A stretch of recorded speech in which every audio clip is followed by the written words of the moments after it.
I'm talking with a friend on the phone. She has a bad case of the midwinter spiritual rot and a terminal cold she's had since September. Well, you don't ever get depressed, do you? Are you kidding me? There are times I get so low it takes an extension ladder to get me out. Well, what do you do? I mean, what do you do?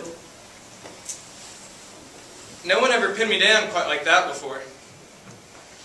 They usually ask what I think they should do. Well, my solace isn't religion or yoga or rum or even deep sleep. It's Beethoven. I like to put his Ninth Symphony on the stereo, pull the earphones down tight, and lie there on the floor. The music comes on like the first day of creation, and I lie there, and I think about old Mr. B. He knew a whole lot about depression and unhappiness and that kind of stuff. He moved around from place to place, trying to find the right place, had a lousy love life, and quarreled with his friends all the time.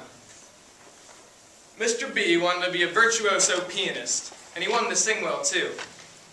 But when he was very young, he began to lose his hearing, which is usually bad news for pianists and singers. By 1818, when he was 48, he was stone cold deaf, making it all the more amazing that he completed his great Ninth Symphony just 5 years later. He never really heard it. He just thought it, so I lie there, and I wonder if it could have ever felt to Beethoven the same way it sounds in my head right now.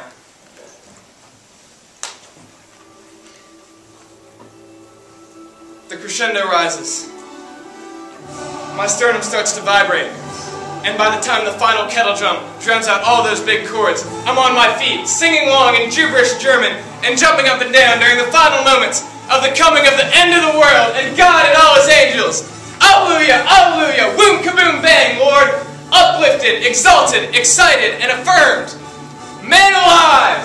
Out of all that sorrow and trouble, all of that frustration and disappointment, out of all that deep and permanent silence, he defied his fate with jubilation.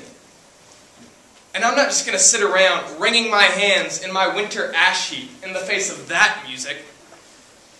Not only does it wipe out spiritual rot, it probably cures colds too. Someday, some long day from now, on some incredible December night, I'm going to rent myself a grand concert hall and a mighty symphony orchestra, stand on the podium, and conduct the ninth. And I will personally play the kettle drum part all the way through to the glorious end, while simultaneously singing along at the very top of my lungs. And in the awesome silence that follows, I will bless all the gods that be for Ludwig van Beethoven, for his ninth and his light.